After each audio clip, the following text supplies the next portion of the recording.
Chapter 81 जलन बहस ईशानी के लिए प्यार नाम आंखें।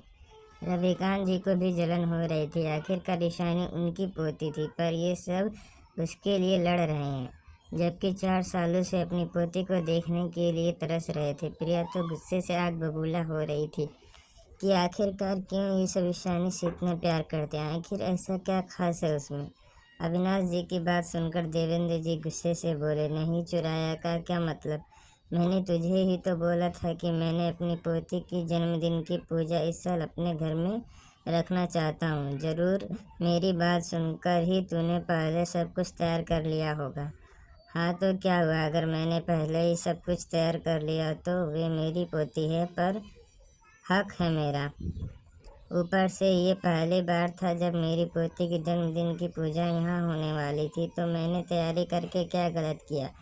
तू इतने स्लो है तैयारी करने में, तो इसमें मेरी क्या गलती? अविनाश जी ने गुस्से से मुंह फुलाते हुए बोला। दोनों को इस तरह से झगड़ा करते हुए देख सबको हंसी आ रही थी। निखिल जी हंसते हुए बोले, बस बस, आज का दिन बहुत शुभ है।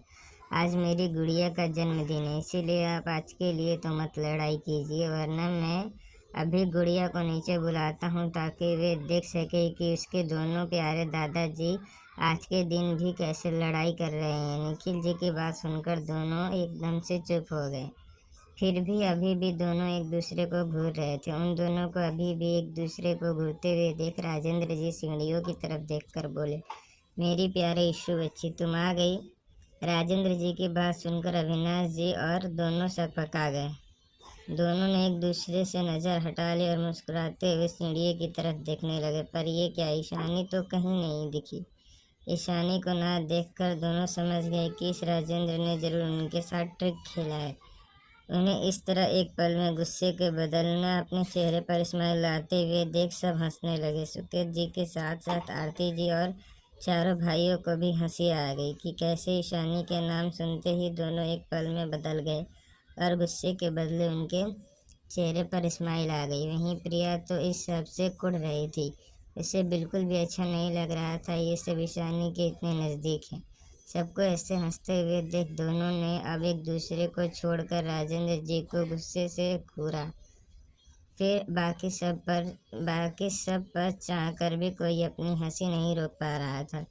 वे सब हंसी रहे थे कि तभी बाहर की तरफ से आवाज आई, अरे वाह, आप सबको बहुत हंसी आ रही है, पर क्या हमें भी कोई बताएगा कि आप सब किस बात पर हंस रहे हैं? आवाज सुनकर सबने मुड़कर देखा तो बाहर रायजादा फैमिली अंदर आ रही थी। काव्या के साथ अनुपम जी, नीलम जी और रुद्र अंदर आ रहे थे। अनुपम जी को देखकर निखिल और राजेंद्र जी दोनों खुश हो गए। सब खास दोस्त जो थे, जैसे पहले विशंबर जी, देवेंद्र जी, अविनाश जी और अनुपम जी के डैड दोस्त थे जब सब इस दुनिया में नहीं थे, पर वैसे ही दैनिक जी, राजेंद्र जी, अनुपम जी और निखिल जी भी अच्छे दोस्त थे जब उनके बच्चे भी एक दूसरे के दोस्त थे। निखिल जी, राजेंद्र जी खड़े हो गए और तीनों ने एक दूसरे को गले लगा लिया। बिजनेस में बिजी रहने की वजह से तीनों एक ही शहर में रहने के बाद भी सिर्फ बिजनेस मीटिंग या फिर फंक्शन में ही एक दूसरे से मिल पाते थे। पर ये तीनों मिल तो लेते थे, पर दैनिक जी के दिल्ली में होने के कारण वे तो उन्हें मिल भी नहीं पाते थे। इसी दोस्ती के कारण ही तो उन्होंने अपनी तीनों बच्चियों को बिना किसी चिंता के दिल्ली में हॉस्टल में रहने दिया था, क्योंकि उन्हें पता था कि उनके दोस्त के वहाँ होते हुए बच्चों को कोई खतरा नहीं है। राजेंद्र जी ने भी अभी क्यों हंस रहे थे इस बारे में अनुपम जी को बताया तो अनुपम जी भी हंसने लगे और हंसते हुए बोले, आखिरकार बेटी किसकी है? मेरी मतलब अनुपम रायजादा की। तो इसके जलवे तो ऐसे ही होना ही था। उसके बाद उसके नाम सुनकर अच्छे अच्छे धुरंधर भी चुप हो जाएंगे। उनकी बात सुनकर राजेंद्र और निखिल जी उन्हें अपनी खा जाने वाली नज़रों से घूरने लगे। तो मेरी बेटी है, दोनों ने एक साथ जोर से कहा तो अनुपम जी एक पल के लिए चौंक गए। जब उन्होंने देखा तो निखिल जी और राजेंद्र जी दोनों उसे घूर रहे थे, जैसे बोल रहे हो, अगर एक बार भी और तुमने मेरी बेटी कहा तो सिर्फ अपनी बेटी कहा तो तुम्हें कच्चा चबा जाएंगे। वहीं बाकी सब तो हैरान होकर उन तीनों को देख रहे थे। क्या है, अभी कुछ पल पहले तो ये ईशानी की धमकी दे रहे थे। अविनाश जी और देवेंद्र जी दोनों को डर रहे थे, पर अब तो ये खुद यहाँ ईशानी के लिए लड़ने लगे। तभी अविनाश जी उन तीनों की तरफ देखते हुए बोले, अभी कुछ देर पहले तो तुम दोनों बड़ा हंस रहे थे हमारी लड़ाई देखकर, और अब देखो तुम तीनों भी ईशानी के लिए लड़ रहे हो। हाँ, और नहीं तो बड़े आए थे हमारे साथ मजाक करने, अब देखो कैसे खुद अपनी बेटी के लिए एक दूसरे को घूर रहे हैं। उन दोनों की बात सुनकर सब सहमत थे और मुस्कुरा भी रहे थे, पर वहीं सुकेत जी और आरती जी की दिल में मानो किसी ने पहाड़ रख दिया हो। ऐसा लग रहा था दोनों अपनी आंखों में नमी को छुपा रहे थे। आज उनकी बेटी के लिए सब लड़ रहे थे, पर उन्होंने तो अपनी बेटी को अपनाने से ही मना कर दिया था। उन्हें बिल्कुल भी अच्छा नहीं लग रहा था कि आज उनकी बेटी पर कोई और हक जता रहा है, पर गलती तो उनकी ही थी जिस वजह से उनकी बेटी उनसे इतनी दूर हो गई थी, तो वे किसी और को भला क्या दोष दे। अनुपम जी हंसते हुए एक प्राउड भरी स्माइल के साथ बोले, अरे मैंने कब मना किया कि ईशानी तुम दोनों की बेटी नहीं है। मैं तो बस ये कह रहा था कि मेरी बच्ची सबसे ज़्यादा प्यार मुझसे करती है, इसीलिए तो यहाँ आने के बाद सबसे पहले वो मुझसे मिली थी। अनुपम जी की ये बात सुनकर निखिल जी और राजेंद्र जी का चेहरा काला पड़ गया। उन्हें पता था कि ये अनुपम जरूर जबरदस्ती इमोशनली ब्लैकमेल करके उनकी बच्ची को अपने घर ले गया होगा। फिर वे दोनों को जलन तो हो रही थी, आखिरकार उनकी प्यारी बेटी उन्हें छोड़ पहले अनुपम के घर जो गई थी।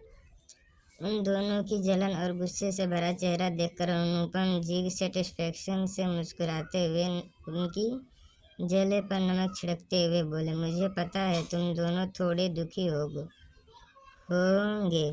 आखिरकार मेरी बेटी पहले मुझसे मिली, तुमसे नहीं। ऐसा कर भी क्या सकते हैं, मेरी बेटी मुझसे प्यार जो इतना करती है। अनुपम जी की ऐसी चिढ़ाने वाली बात सुनकर निखिल जी और राजेंद्र जी का चेहरा और भी काला पड़ गया। ये तुम्हारी गलतफहमी है कि मेरी बेटी सबसे ज़्यादा प्यार तुमसे करती है।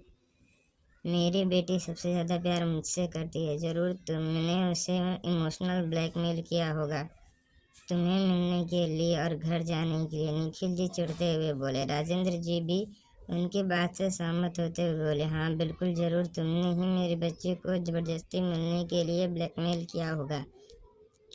उन दोनों की बात सुनकर अनुपम जी ने अपना मुंह बना लिया। वैसे भी क्या फ़र्क पड़ता है, इनकी मानने या ना मानने से अंदर ही अंदर दोनों जल रहे थे ना, बस इतना काफ़ी है। सब बातें कर रहे थे, तभी सीढ़ियों से कदमों की आवाज़ आने लगी तो सबकी नज़र सीढ़ियों की तरफ चली गई। सीढ़ियों से नंदिनी, अनुजा, रितिका और ईशानी नीचे आ रहे थे। चारों इस वक्त बहुत खूबसूरत लग रहे थे। ईशानी रेड कलर के अनारकली में इस वक्त गाढ़ ढा रही थी। हल्का सा मेकअप, माथे पे बिंदी, कानों में छोटे छोटे झुमके और खुले बालों में वो इस वक्त हद से ज़्यादा खूबसूरत लग रही थी। वहीं अभिषेक भी नजरें तो जैसे मानो अनुजा पर ही टिक गई थी। अनुजा एक ग्रीन कलर की चूड़ीदार, हल्का मेकअप और बालों में एक जोड़ा बनाए हुए थी तो बहुत खूबसूरत लग रही थी, तो आज खुद को रोक नहीं पा रहा था। ऐसे भी बहुत पहले से ही वह अनुजा को पसंद करता था, पर वेद उसका दोस्त था। उनकी फैमिली में भी सालों से दोस्ती थी, इसीलिए वे डर रहा था कि कहीं अगर अनुजा से अपने प्यार का इजहार करा तो बाद में जब सबको इस बारे में पता चलेगा तो कहीं दोनों परिवारों के बीच जो दोस्ती सालों से कायम है वो टूट ना जाए। उसे लगता था उसके इस एक तरफा प्यार के बारे में किसी को पता नहीं होगा, पर असल में तो रितिका, अनुजा और वेद तीनों को ही अच्छे से पता था कि अभी अनुजा को पसंद करता है। अनुजा भी अभी को बहुत पसंद करती है, पर वे बस ये चाहती थी कि अभी उसे खुद प्रपोज करे और बोले कि वे उसे पसंद करता है, पर अब तक ये हुआ नहीं, जिस वजह से वे थोड़ी परेशान थी। अनुजा की नज़रें भी अभिक पर टिकी हुई थी। अभिक इस वक्त बहुत हैंडसम लग रहा था। एक पल के लिए दोनों की नज़रें मिली, दोनों एक दूसरे में खो गए और बात रितिका, वेद और काव्या भी नोटिस कर रहे थे। तभी सुनिधि जी की आवाज़ से दोनों होश में आए और फिर दोनों ने ही एक दूसरे पर से अपनी नज़रें हटा ली। सुनिधि जी उठकर ईशानी के पास चली गई और उसके माथे को चूमते हुए बोली, कितनी खूबसूरत लग रही है मेरी बेटी, किसी की बुरी नज़र मेरे बच्चे को ना लगे। उनकी बात सुनकर ईशानी के फेस पर एक स्माइल आ गई। ईशानी ने मम्मी बोलकर सुनिधि जी के पैर छू लिए तो सुनिधि जी उसे रोकते हुए बोली, बेटियां पैर नहीं छूती और मेरी बेटी तो मेरे लिए सिर का ताज है। यह कहकर उन्होंने ईशानी को अपने गले से लगा लिया।